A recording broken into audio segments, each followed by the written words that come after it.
Wednesday Racing comes through from KZN. We're at Hollywood Bets at Greyville for an 8-race Polytrack program.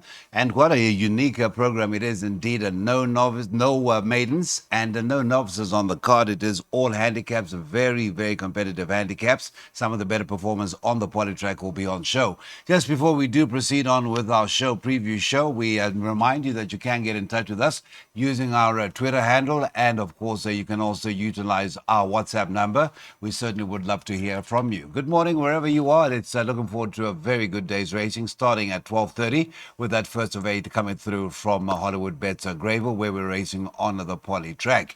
All right, we are flying solo with Mr. Marie this afternoon. He was taking a well-earned rest on Monday. Mr. Burrows flew with us. That was Tuesday, rather. He was our solo pilot, and this afternoon it will be Mr. Marie. Daryl, I hope you're refreshed and you've come back reinvigorated, and the old Daryl, who will find us that those 31 shots is back. I hope so, Cecil. I need to find some form.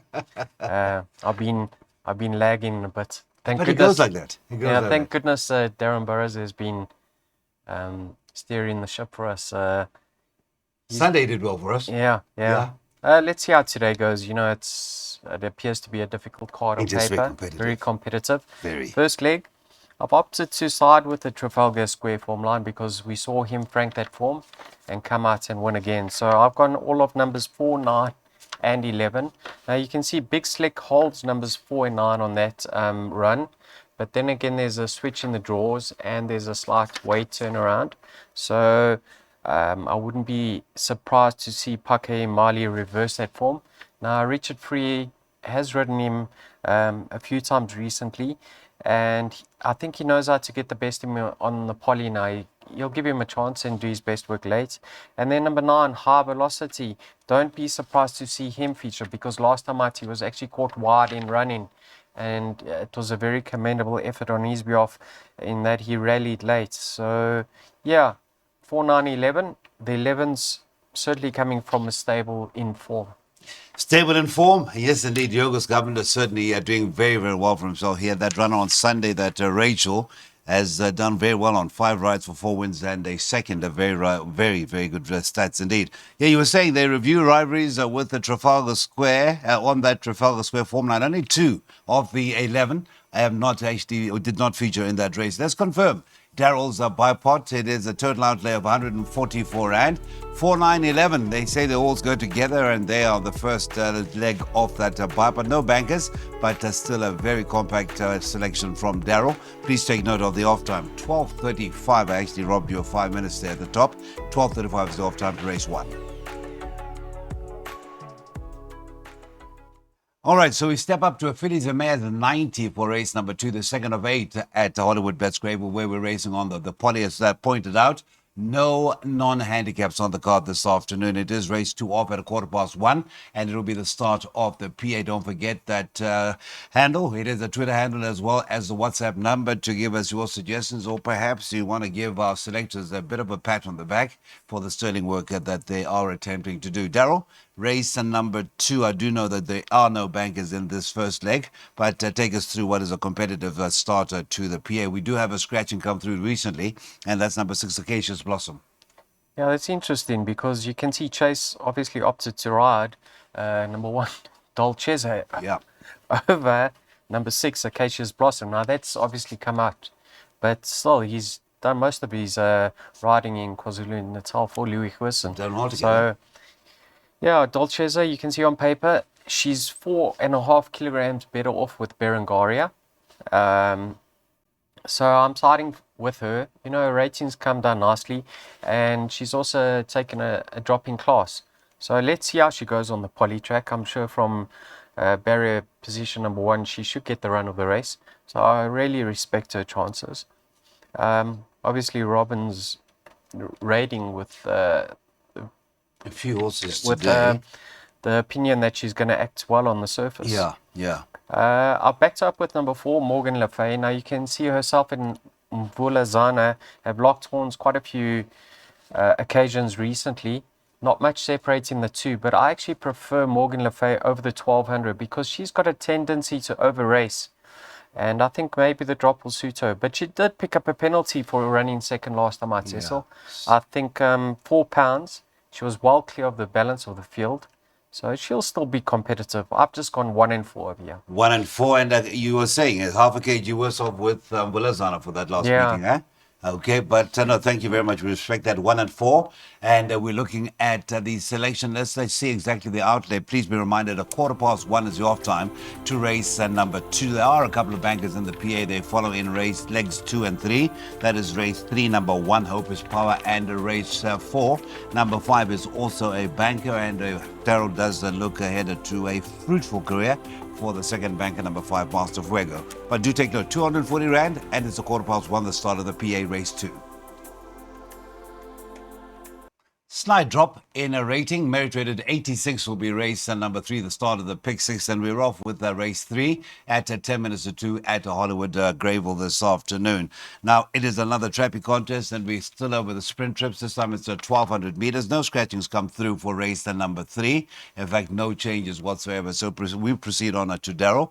And it must be said that you have got the onerous task of negotiating this card. It is very competitive. Nothing that you can say is a given today. Yeah, I put out a skeleton pick 6, Cecil, and the skeleton pick 6 was 800 Rand. So that just shows you, if you're wanting to add, it's going to be a very costly perm, but you've always got the option of taking fractional betting. Yeah. Hope his power now, on paper, is certainly held by Don Karori. You can see there wasn't much separating the two of them, and Don Karori is now 5.5 kilograms better off. So on paper, he's certainly going to reverse the form with Hope is Power. But I'm of the opinion that Hope is Power may confirm that form, Cecil, despite the turnaround in the weights. I'll tell you my reasoning why. Now, Muzi Yeni, I know Dihaba's riding exceptionally well for his clan, but obviously Muzi Yeni is a more experienced rider. He gets stronger handling from the saddle. And if you watch the replay of that start, he actually came out sluggishly, and then he worked his way through the field. He looked beaten, and he rallied very late to get the better of Tribute to Luyu. So I love the fact that he's coming back to the 1200. You can see his course and distance form is impeccable. He's only had 3 starts for 2 wins and a third. So he's going to get the run of the race. Then Don Karori, last time out, he actually looked very dangerous. And he's been backed up very soon, 7 days later. So that's the reason why I'm leaning towards Hope is Power. But on that run behind Hope is Power, he should take some beating because he was unlucky on that occasion as well. It got tight for him against the outside running rail. If you're wanting to add a few in the opening leg of the pick 6, you can certainly look at numbers 3, 4, 5, and 7. So the race doesn't stop with the 2 that I've narrowed it down to. So okay. I see our selector in a computer form, Mr. Mirage, likes a bit of Mr. Henley. Where do you rate Mr. Henley in your pecking order? You did say you can add. Third. Third. He's my third pick. He's back on the poly surface. You can see he goes well over this course in distance. Okay. Yeah, I just don't know. I don't know why, because we've seen Richard Free get quite a few rides for Tony Riverland. He has one that he could have possibly ridden. I don't know. Okay. Let's see how, wide as, if you can, go though as wide as you can in that first leg of the pick 6. The best feeling is to get through that first leg and then let things that take care of themselves. Let's confirm that skeleton pick 6 that Daryl has suggested. As you'll see, no bankers, but he's gone the 2 principals, 1 and 6. And then in the second leg at 3 and 5, which comes up as race 4. And then when we get to that fourth leg, 1 and 5. Otherwise, he's gone wide without actually, in a conservative way, and that will cost you 800 Rand. Please be reminded of that off time to race 3. 10 minutes to 2. That is the running of a merit rated 86 over the 1200 meters. What a slight correction on my part. It's a conditional graduation. That is what the only non-handicap on the afternoon. It is race number 4 over the mile. Off at 2, and this will be the start of our first jackpot race, number 4. And looking at the average merit rating for race number 4, we've got some useful sorts, is 88. So no towboats in the race itself. There are some useful sorts. Where do you start, Mr. Marie? I know where you're going to start, but Captain Casey, some very useful form lines. Cecil, I'd love to know why Richard Free's not riding him. Can you tell me why? I could not tell you why. Perhaps Mr. Muzieni was awake at the earliest and possibly got the Yeah. worm there. But Richard's riding a lot of Tony Rilland's horses Yeah. recently. Yeah. And surely his horse that's best weighted. Yeah. I mean, he's slunging over here. He's 4.5 kilograms best in. And Richard Free hasn't been engaged to ride him. He's riding number 4, Pragmatist. I don't know what the situation. It's not as if Muzieni's got an affinity with this horse. He hasn't ridden him in the past. But strictly on form lines, okay, this horse, Cecil, he's run so well against top horses, and then he's let the side down when he's been slunging in the past. But on his day, you can certainly see he's more than capable. He's never been on the poly surface before. I don't foresee any issues with that. But strictly on ratings, you have to believe that he's the horse to beat. And I might add, Darren Burrows is in cracking form. It's his best bet. He suggested a win bet on Captain Casey and a jackpot, bankering number 3, Captain Casey. I've got respect for number 5, Master Fuego. Now, if you watched his last starts, I fancied him quite strongly on that occasion. He was drawn 1. And down the inside, I don't believe he actually got into stride. He was always had a tendency of hanging out. And Craig never actually had the opportunity of changing the whip. Now he's drawn off the paint. I'm hoping he comes and angles towards the outside running rail. And he has a horse that's better than currently rated. He's got fitness on his side. So I expect on ratings, obviously number 3 is the horse to beat.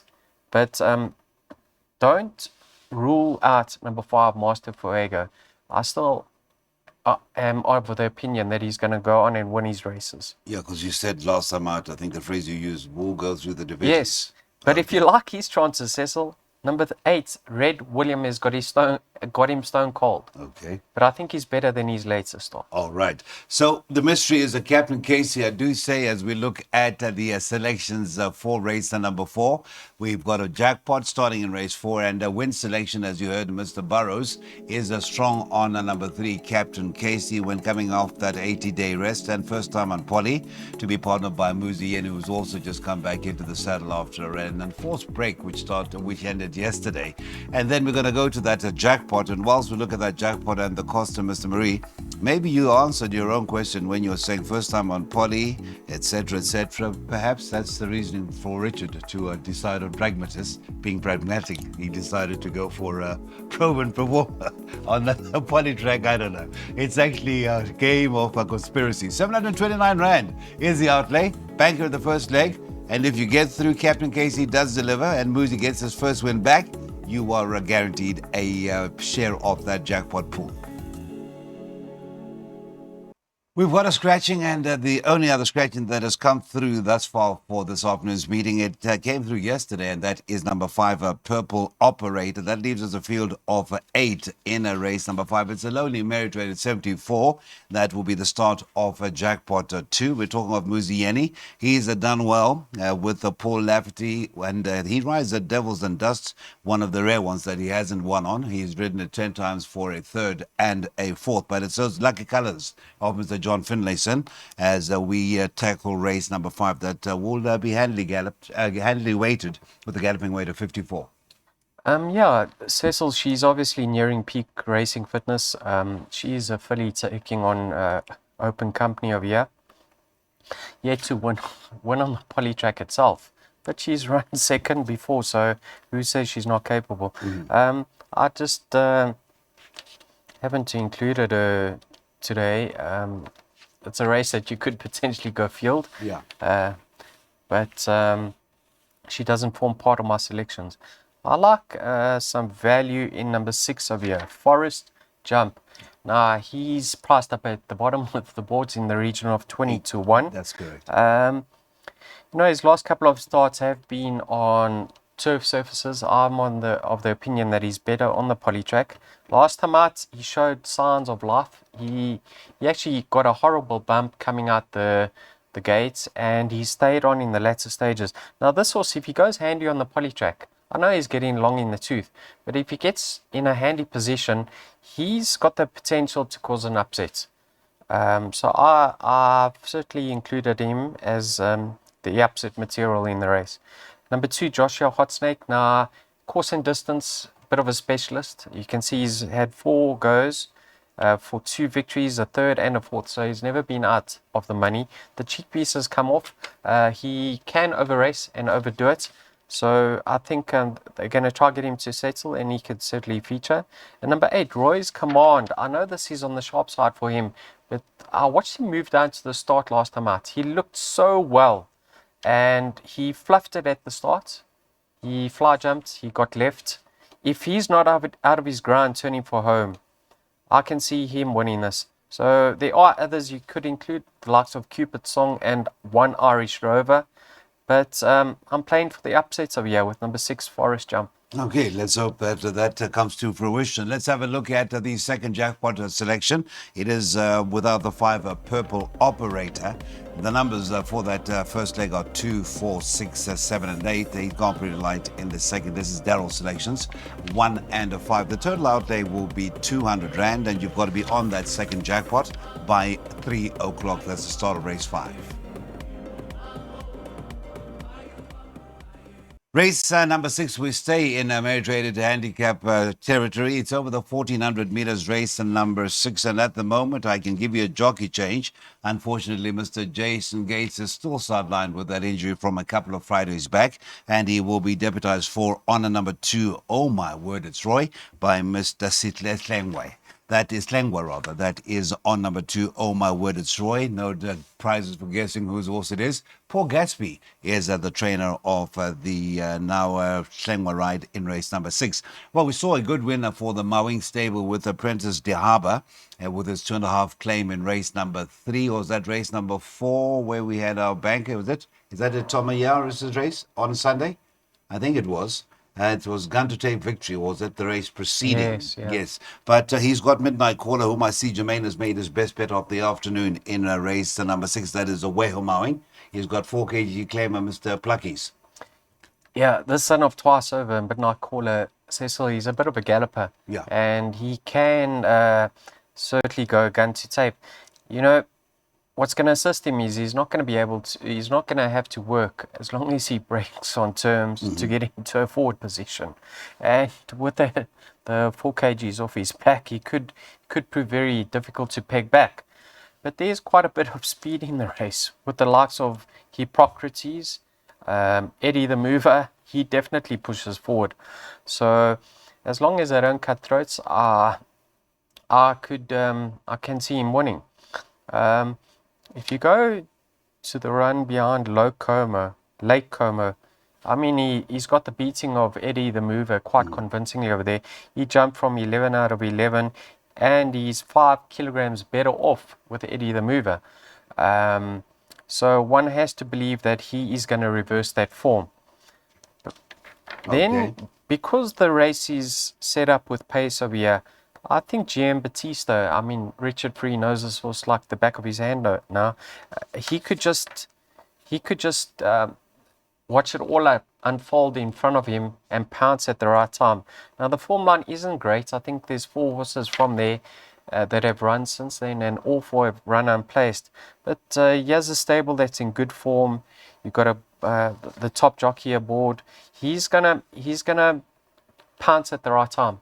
So I've included him, but I think Midnight Caller, if things go his own way, he could be the one to pick back. Okay, so you're in agreement with Mr. Maharaj. That's the one to beat with the 4 kg claimer, Mr. Pluckies, in a race number 6. And Mr. Klengel, you can pencil in on the rank outsider in the race, and that is number 2, Oh My Word, It's Roy. Let us confirm the selection for race number 6. It is, where would he be, as I always say?